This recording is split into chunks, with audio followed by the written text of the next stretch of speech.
Ya, selamat pagi Magnet Solusi Integra. Kita ketemu lagi dan kali ini kita masih membahas tentang seputar SDM.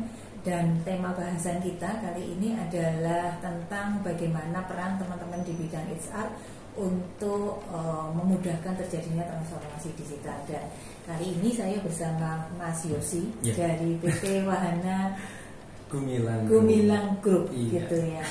Beliau adalah HR generalis di sana. Mas Yosi, ini kan saat sekarang ini dengan perubahan yang sangat luar biasa, dengan tuntutan customer yang kebutuhannya makin tinggi untuk bisa dipenuhi, mereka kepingin nilai tambah yang lebih besar. Dengan adanya tantangan-tantangan ini kan mau nggak mau perusahaan ini sekarang mulai mendigitalisasi dan juga melakukan transformasi digital di dalam usahanya. Tujuannya sih sebenarnya tadi itu, bagaimana kita bisa memberikan nilai tambah yang lebih besar kepada customer dan juga lebih mengefisienkan proses seperti itu. Gitu ya. Kalau dari pengalaman Mas melakukan digital transformasi ini, ada insight yang mungkin bisa sharingkan kepada teman-teman. Prosesnya seperti apa gitu, mungkin bisa diceritakan. Untuk prosesnya sendiri ya kita harus identifikasi masalah dulu, gitu kan? Identifikasi masalah, terus kebutuhan juga. Jadi memang harus disesuaikan. Jadi proses digital seperti apa sih yang benar-benar dibutuhkan dari untuk perusahaan kayak gitu kan? Jadi yang seperti yang Bu Novi sampaikan tadi, jadi sebenarnya kita lebih butuh untuk digitalisasi, lebih butuhnya ke dalam. Jadi untuk manajemen sendiri bisa memaksimalkan karena kan kita dengan digitalisasi kita lebih mudah untuk menganalisa, mengevaluasi di sini kurangnya apa gitu kan, kira-kira ada proses bisnis apa sih yang nanti kira-kira bisa dikembangkan kan kayak gitu.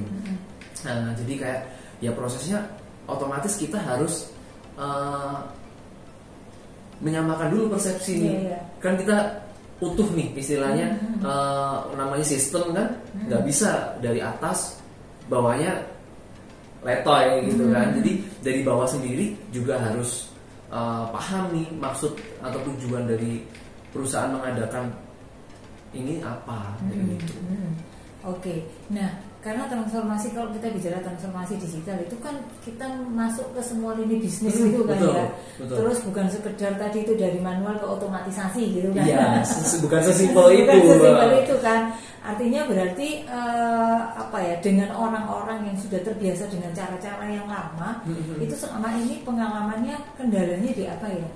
Kendalanya ya balik lagi merubah kebiasaan kan gitu kan. Jadi ya untung aja untuk staff-staff yang dari tim-tim yang di bawah itu juga kebetulan anak muda. Jadi untuk penyesuaian itu kita rasa dari segi manajemen lebih mudah ya. Jadi nanti mungkin PR-nya malah justru di beberapa posisi top manajemen. Malah gitu.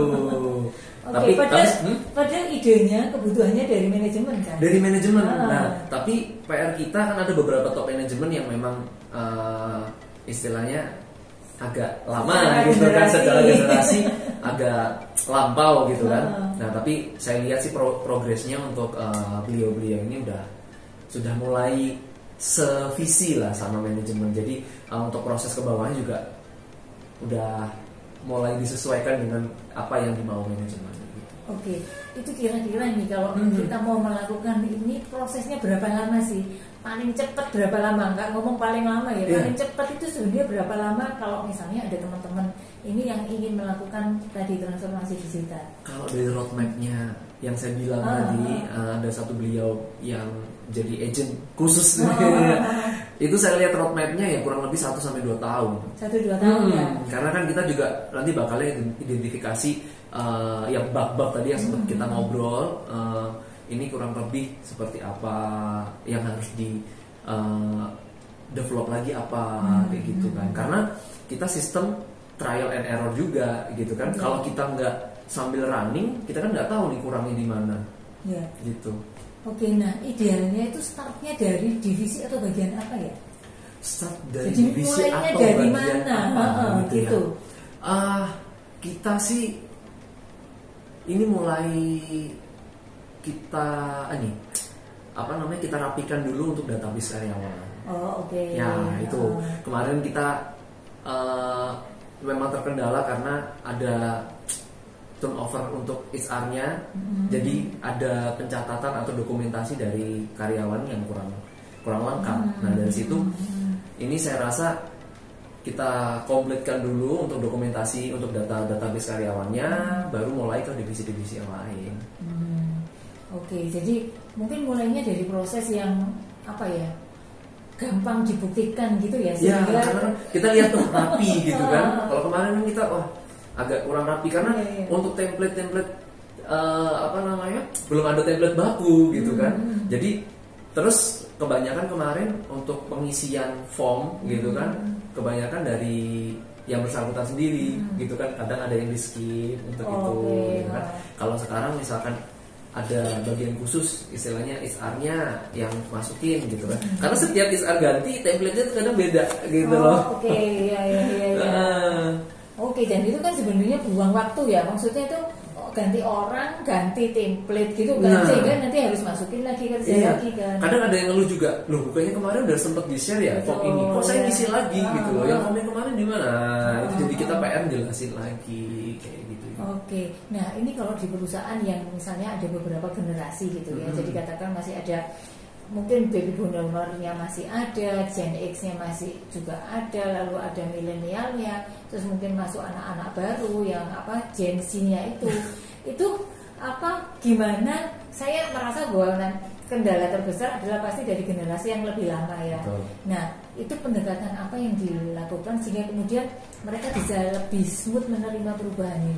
Ya, karena kita Indonesia biasanya kan mengedepankan kayak sopan santunnya. Nah biasanya untuk generasi old generation itu biasanya lebih didengar, lebih mau mendengar kalau kita misalkan sowan langsung, kita obrolan secara langsung, diskusi. Karena kadang mereka juga salah mengartikan nih. Kadang kita WhatsApp kata-katanya biasa nih, tapi karena mungkin interpretasikan yang lain gitu, mungkin loh kok kayaknya nggak sopan nih gitu kan. Maka dari itu kita ngurangin resiko-resiko seperti itu ya kan.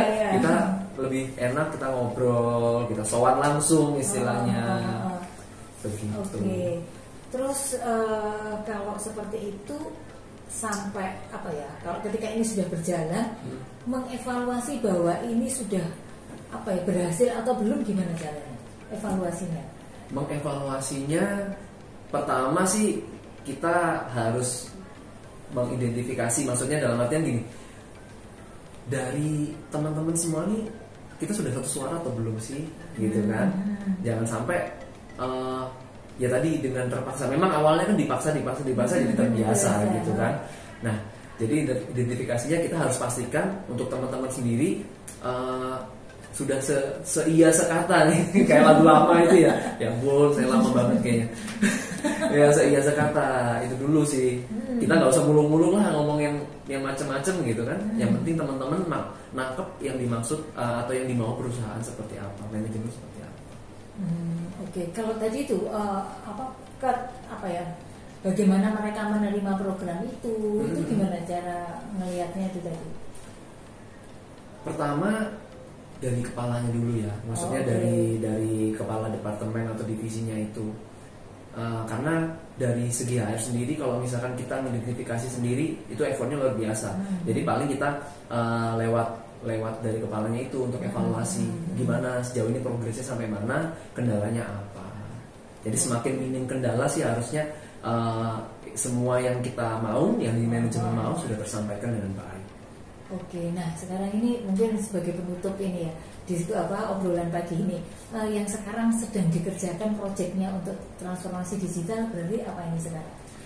Yang sedang berjalan saat ini? Iya, sekarang? Sebenarnya kalau dari HR sendiri, saya ada proyek untuk kita menerapkan namanya HRIS ya, untuk HRIS-nya. Jadi yang kemarin cuma by Excel gitu, spreadsheet gitu kan, ini sekarang udah mau pakai itu. Jadi sembari kita mengadaptasi sistem itu, karena kan dari sistem digitalisasi transportasi digital tadi itu kan ada untuk proses HRIS-nya juga di dalam itu.